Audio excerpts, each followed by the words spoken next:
Making indie games is hard, man. And I would know, I made 22 of them, 23, honestly I've lost count. But I made a bunch of games over the last 2 years, and I spent the last 4 years making something that I think is the biggest project that I've ever worked on in my entire life. And it just launched about 2 weeks ago. Going through that process taught me a bunch of stuff, and I want to talk about 11 things that helped me launch my indie game.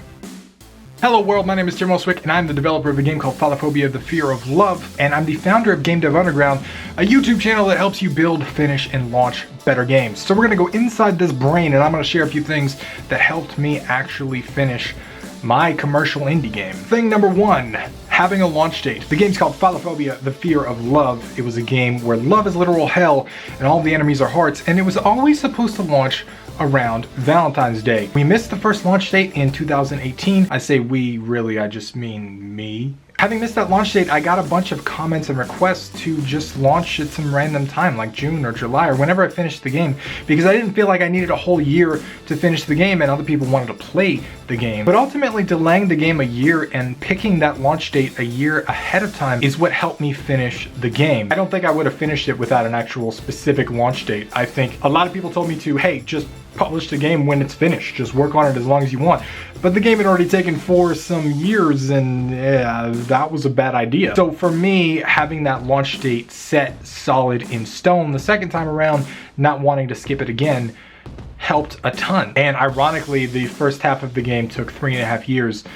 The second half of the game took about 2 months. If that doesn't tell you what's possible, I don't know what does. Number two, locking scope. Everybody tells you that you can't have the big scope. You can't make the MMORPG roguelike FPS. You can't do the Fortnite Battle Royale super MMO thing. You can't do it. And you know what? There's some truth to that. I'm not saying you can't do it. I'm sure you could.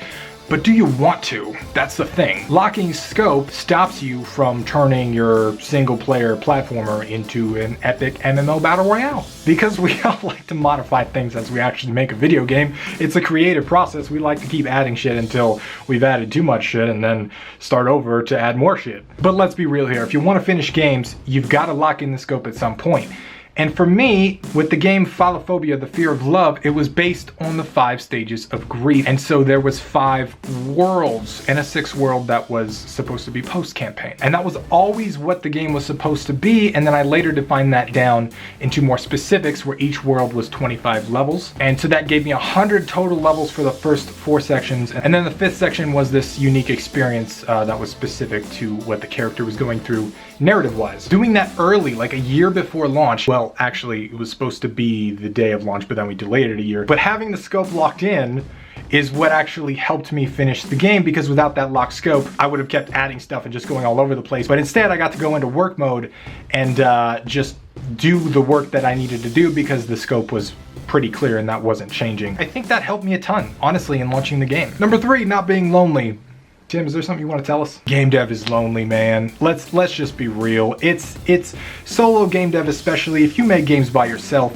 You're sitting in a room alone on a computer. It can get just lonely. And even those of us that consider ourselves introverts, we still need human interaction. It's part of the human experience. And the more that you think you don't, the less you seek, the less you get, the lonelier you can get. And so one of the decisions I made with Phallophobia, especially during the last couple months, was to stream 100% of the development so that I could hang out with people. This helped tremendously. I had no idea how much this was going to help. People would say, Tim, doesn't streaming distract you from the game? Doesn't streaming pull you out of the flow? And while yes, that's true, interacting with the chat and keeping that whole entertainment aspect of the stream is quite the drain, so is working on a super dramatic indie game that was based on one of the most traumatic experiences of your life. So having the fun people and the humor balance out the deep dark emotions that were being poured into the game was the perfect balance for me. So while I don't recommend that everybody stream their development, I don't think it's for everybody. It's something that I think I'm equipped to do, having done YouTube and having done community management and being part of this community. It's kind of something I evolved into. I agree with a video that I made several years ago called Never Make Games Alone. And it doesn't mean that you can't be a solo developer. It just means that as a solo developer, you shouldn't try to make games all by yourself. You should include other people so you don't get lonely. Sounds cheesy, but seriously, man, people are awesome. Number 4, being myself. Tim's gonna change the game dev industry with this one. Ain't nobody ever got this advice before. Be yourself, what? Being myself happened to be one of the most effective things that I think I've ever done as far as productivity went. You see my YouTube videos in the past, you know that I had a certain professional nature. I mean, minus all of the cuss words and the, yeah, I mean, I tried to have a professional nature. And having done that, I held a piece of myself back. I got a troll inside of me. I have a dude that likes to fuck around and just do dumb shit. I kind of hid that part of myself from YouTube. Making the decision to stream for 6 hours a day, 6 days a week, I knew going in that I wasn't gonna be able to hide pieces of my personality. I wasn't gonna be able to be the thing that I thought everybody wanted to be, so I decided to just be myself, including all the flaws and crazy shenaniganery we got up to. And that worked out well. While I think it was less productive than an optimal workflow, I think we're lying to ourselves if we're saying we're always in optimal workflow. Therefore, deciding to be myself and express my emotions and go through the ups and downs live for everybody to see helped me become Tim Ruswick. There were a couple times where I legit cried on stream, and while I don't recommend that as a content strategy, I think showing that vulnerability and just allowing yourself to feel the emotions regardless of who was there or who was watching can help you work through some of the emotions. This game was deeply emotional for me. It was based on a very traumatic event for me. It was based on something that people go through and come out of broken, sometimes for their entire lives. And so when we came to the ending of this game and I was designing the ending live on stream, there were multiple times where I got emotional because this game was emotional for me. Old Tim would have hidden that. Old Tim maybe wouldn't have streamed that. Old Tim would have been worried what people thought about him there. But I think there was a certain power that I got out of choosing to just accept it and embrace it as part of me and continue to make the game that I wanted to make, regardless of how I was judged, regardless of how people saw me, and regardless of the emotional state that it put me in. So being myself, I think, was super powerful. Number 5, not crunching. I realize that some people would consider 6 hours a day, 6 days a week crunch mode. I even referred to it as crunch mode. But one thing I didn't do was go beyond my capacity. 6 hours a day while pushing my limits was within my ability. And I was very clear that I did not want to work more than that. Several people had asked me, Tim, how are you not working 12 hours a day, 14 hours a day? Your game launches in 1 month. Your game launches in 2 weeks.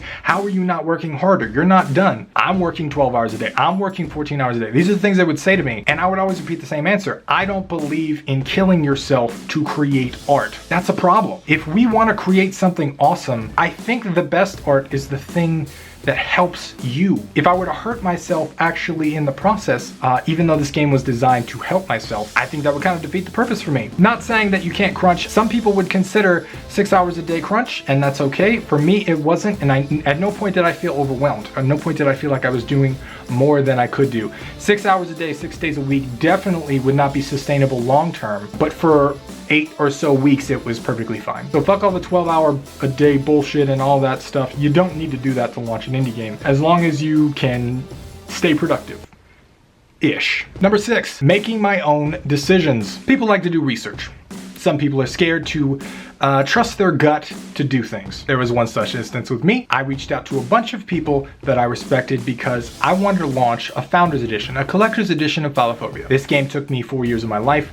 I wanted to create something extra for the people that had followed the game, but also for me as a creator, I wanted something that was memorable, some kind of collector's edition, some kind of thing that would remind me of what the game is and the art surrounding. So despite multiple people telling me it was a bad idea, I launched a Founders Edition. And I have not released my numbers yet. I'll release all of that very soon. But let me tell you, the Founders Edition financially was a great idea. And everybody said it was a bad idea. Now, I don't blame them. I don't think they're wrong. I don't think anything less of them for saying that. But had I listened to their advice and not went with my gut, I would have lost out on quite a bit of sales. The Founders Edition to date has still made me more money than the entire game launch, just for some perspective. So sometimes you gotta have the confidence in yourself to make your own decisions despite the advice that you get. It doesn't mean you shouldn't listen to other people. It means that you should take in opinions from various sources and then make your own decision. Number 7, hater management. I feel like that could be its own industry at this point. You're watching this on YouTube. YouTube has a lot of haters.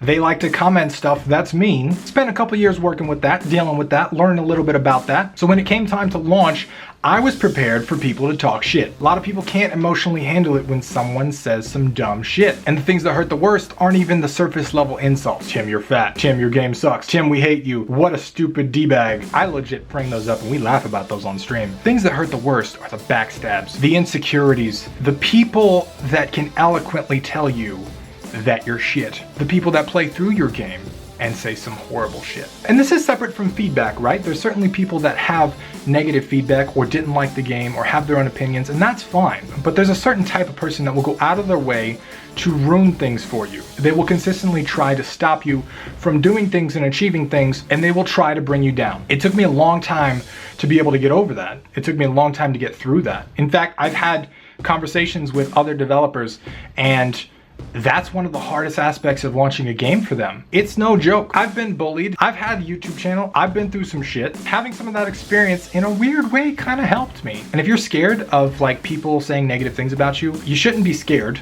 You should 100% expect it, and you should get good at dealing with it. At least that's what I did. Number 8, accepting the game as it is. This is a weird one. You got two schools of thought here. You should start small, you should iterate, you should build, and then you should release early as possible to make sure that you make what other people want. And then you got these guys that are like, Tim, you should pour your heart and soul into an indie game, and you shouldn't stop until it's perfect. And you should always strive for perfection and make the perfect fucking thing. And I get both of those perspectives. I really, really do. I think the ideal state, at least for me, is somewhere in the middle. You can't just release as early as possible because you don't want to release shit. But you can't strive for perfection because perfection doesn't exist. So for me, I wanted something that was good enough. But when do you know when something's good enough? Finally, what I decided was that this game would never be the thing that I had in my head. In my head, it was this epic experience of massive proportions, and there was these characters and these epic animated cutscenes and super emotional one-liners,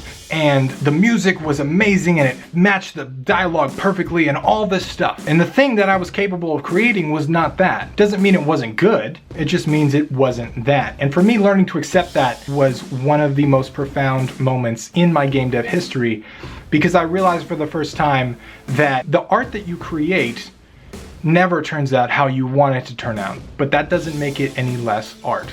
That doesn't make it any less valuable. Troy, one of our stream regulars, I think had a perfect analogy. He said it's sort of like having a kid. You have wants and desires and hopes and needs and how they'll turn out, but at the end of the day, you can't really control how they turn out. And the best thing to do for them is to support whatever they become. I'm not a father. I don't know what that's like, but I would imagine it's probably very similar. And this game is the closest thing I've ever had to a child. And that's kind of how I felt. Even though it would never be what I wanted, I had to learn to accept what it became and stand behind that no matter what. Number 9, launching on a single platform. I had several people, both on Twitch and YouTube, ask me, Tim, why are you not launching on Steam? Why are you not launching on Epic Store? Why are you not launching here or there or this place or that place? While launching everywhere might work for the people that don't do any marketing because it maximizes the places that people can find you and buy from you, if you are planning on marketing or you do have a community that you want to direct somewhere, having a single source where they can go and buy the game can maximize what you can get out of that source. I poured all of my effort into itch.io. That's where I launched my game to my community. As a result, we got featured. We had the #1 top seller spot in the last 30 days. We were very high on the new and popular list. We got in a series of places because I focused all of my efforts on one specific platform. That was one of the best decisions I made for this early soft launch to my community because it helped me maximize my impact in one place. If I had to spread my attention across multiple places, I probably wouldn't have done as well as I did. So that helped. Number 10, not obsessing over the numbers. I'm an obsessive guy. For a while, I obsessed over my YouTube subscribers. One day that number tanked. I got depressed. And while yes, watching that number grow every day for the most part kind of helped with my depression, watching the number decline threw me back into it. So I learned that tying yourself and your identity to the success of a number is a bad idea. Would never do that again. And so when it came to launch time, I was very specific on what I wanted out of the game. Actually, the day the game launched, I didn't even check numbers. I had a bunch of work to do. I just kept working. I didn't obsess over sales numbers because I knew it was going to affect my mental health. And even the positivity that I would have got from successful results, I don't think would be worth the negativity that I would have got from negative results. So separating yourself from the financial success of the game, I think, is an important point when you bring into a launch. You can't tie your identity and your self-worth to financial success because that's out of your control a lot of the times. Like, obviously I knew I was gonna get sales because I have a huge community, but I didn't know how that would translate into sales. And so it was important for me to not keep checking. And that leads me to the final point, number 11, setting a realistic goal beforehand. If you watch a couple of my videos pre-launch, I said that I wanted to make $10,000 in the first year gross sales. And as I mentioned before, I haven't released numbers yet. That video is coming soon, but we're well on our way to that goal. And so knowing specifically what I wanted and what would define this game as a success to me helped me actually determine the value of it financially. If I just click launch and like, oh, I hope for a bunch of sales, yeah. What does a bunch of sales mean? How do you determine what makes your game worth it financially? And while 10K in the first year is nowhere near what 4 years of work is worth, 10K in the first year was what I think I could pull off with my community marketing. And that is what I based it on, not how much work I put into it, because nobody values the amount of time that you put in something. They value the thing for what it is. At the end of the day, let's be real here, I made a platformer. It's not some groundbreaking epic piece of technology. It's an emotional story. It's a precision platformer. And I felt like 10K in the first year was realistic. Everybody kept telling me, Tim, that's too low. What are you talking about? Tim, you can make 40K. How is that a success for you? If you don't make like $20,000 for each year that you put into this game, it's not worth it. I never said 10K in the first year made it worth it. I said 10K in the first year made it a success in my mind. That's all I wanted. And it was one of the most realistic things about me that I think made an impact in how I took the final launch numbers. Remember what I said about tying your identity and your emotions to the numbers? Having realistic goals helps with that. And even though you don't want to tie yourself to those things, sometimes it can happen anyway. Realistic goals is how you get around that. Those are the 11 things that helped while I launched my first commercial indie game. If you've launched an indie game and something helped you, why don't you leave them down in the comments below? And always, if you like this video, hit the thumbs up. If you hate this video or my face, make sure you hit the thumbs down. My name is Tim Rustwick, and I will talk to you in the next video. If you haven't bought Philophobia yet, make sure you do. Links down in the description.